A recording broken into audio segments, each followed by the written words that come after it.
quad, four-wheeler thing. You know what I'm talking about. All right, let's get to it. So we're going to start doing these tie rods here. We're going to get rid of these because I got impatient and chopped that.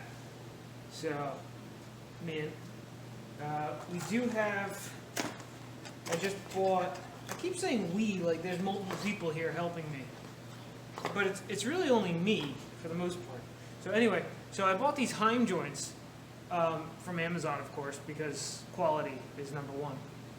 So they come with this insert that you put into a piece of pipe so you can weld it all the way around.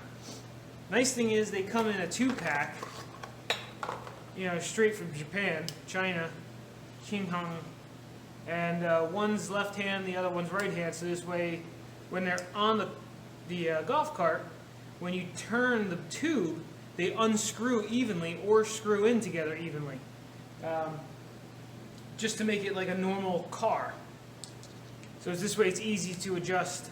All you got to do is loosen up this jam nut on each end, and then you turn the tube, and it'll turn these out or in equally, which is kind of nice.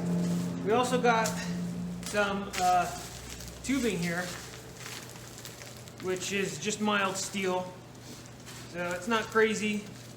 I would like a little thicker, but we could always change it in the future. It's not like any of this is really super permanent. So that's what we're going to use for the tie rods. Well, let's dig in here. So this is the tubing we're using. It's honestly, it's just a slight bit thicker than conduit. I'm sure it'll be totally fine. It's not conduit, obviously. I probably should have, because that would have been cheaper. But, because this is a budget build. Anyway, so we got to clean it up in here so this way this can go inside. But, so that's going to be our tie rod. So the tube is beefier than what was there. And we just got to mount these. These require a 3/8 bolt to go through there. So this should be fine. Should be plenty. It'll be good. We'll be good. Alright, let's start getting this stuff apart. I'm going to end up fast forwarding at this point anyway. Unless you guys like the boring, slow part. If you do, weird.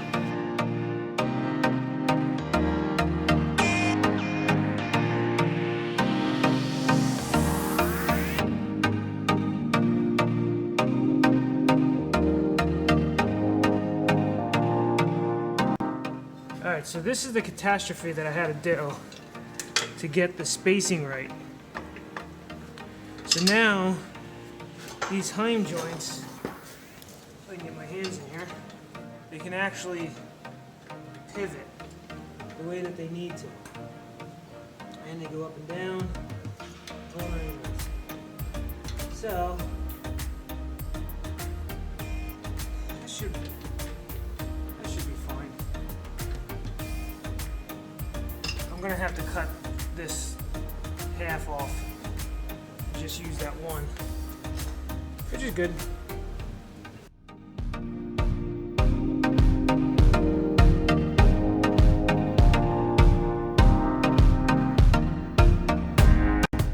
So we pretty much got the tie rod somewhat figured out. So I'm going to tack weld it in, and this way we can see how it turns. See what happens.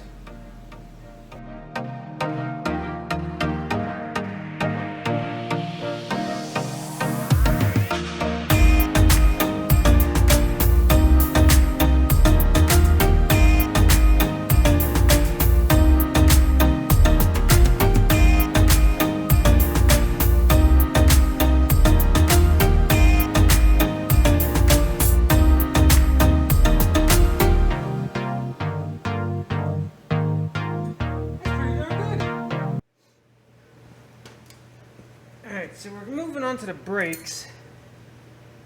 and we got to put this master cylinder and hook it up to this pedal somehow.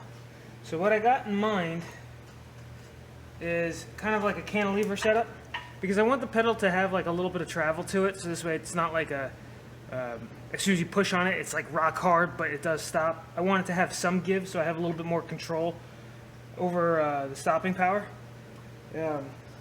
So this is what I got in mind. I got this little bracket on the master here. I think I'm going to put that there. I think we're going to do something like this. Put a pin through that, and then I'm going to put a pin over here and have a bracket that holds this end. It holds this end, so this way it's going to do this. So this one will be stationary, and then when you push on it, it'll go like that. It's kind of hard to... You get the idea. You'll see. You'll see. Just wait.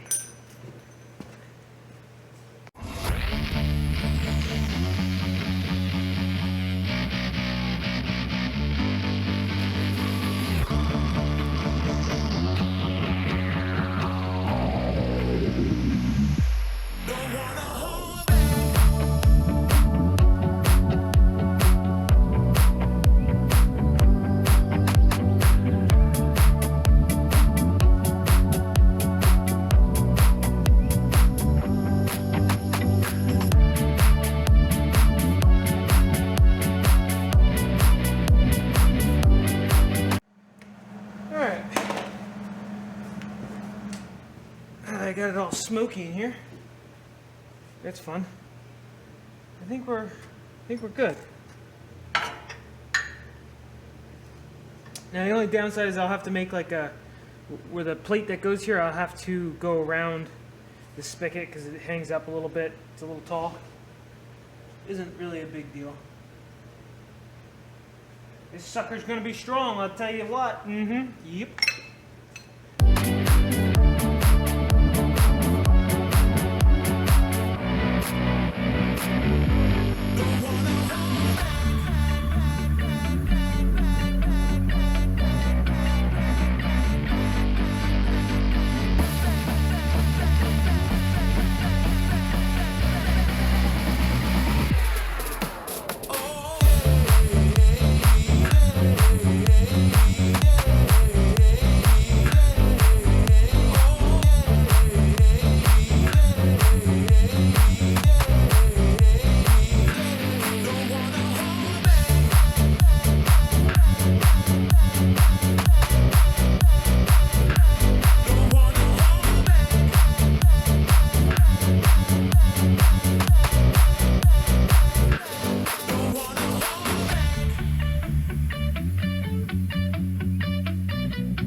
Okay, so we got the master cylinder all set up here.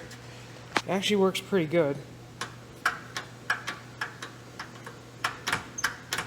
So when it's all the way down, it's actually bottoming out the master. So that's perfect. And it still gives me a nice pedal feel, so it's not going to be like super rock hard, hopefully. But the master that we pulled off the DS, the Can-Am, is no good. It does not pump any fluid, nothing. So we're gonna have to get another one of them. No big deal. Mounted the reservoir up there, but we're gonna get a new reservoir. It'll come with a new hose, even though that hose is really nice and fancy. So on to the next project.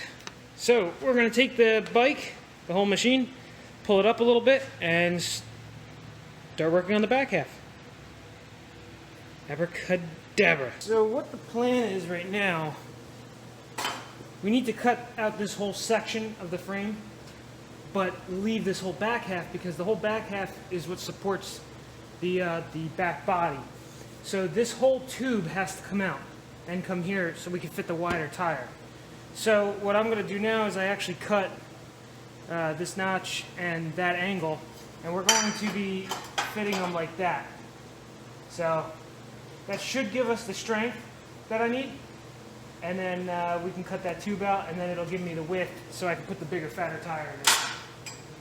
Is the whole thing too about all this is this, the golf cart or the quad. Let me get a better shot. So the whole thing is this rear section of the quad is actually going to now be the main support. I just have to tie in the frame to it. So I still have obviously more structure to do on that, more support and stuff. I want to box this in. Still got more stuff to do, but need to take care of this. So let's get to it.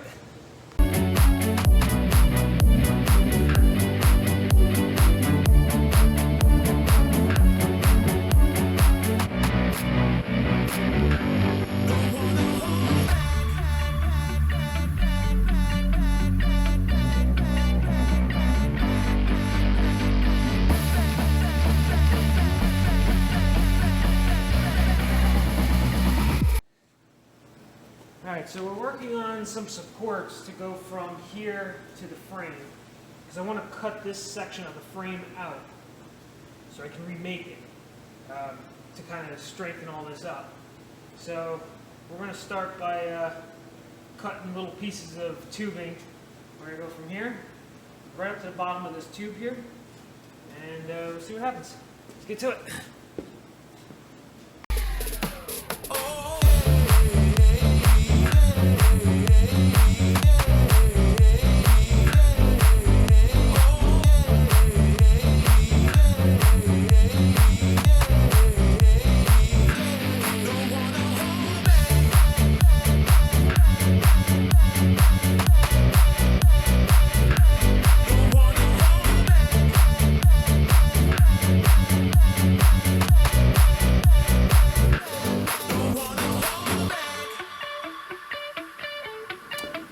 So we're going to cut this tube out.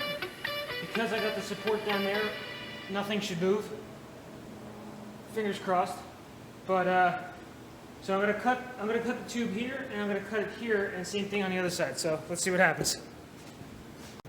There's no flex in this thing.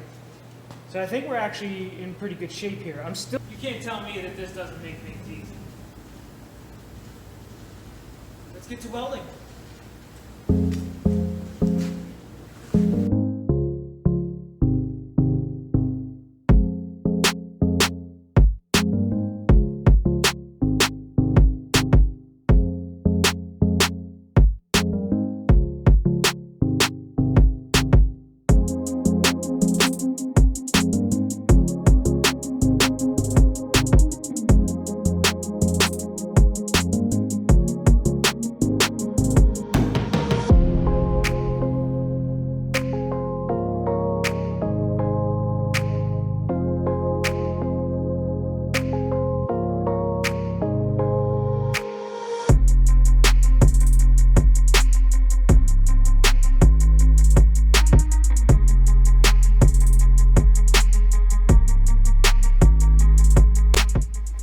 We got most of the welding all done. We got this new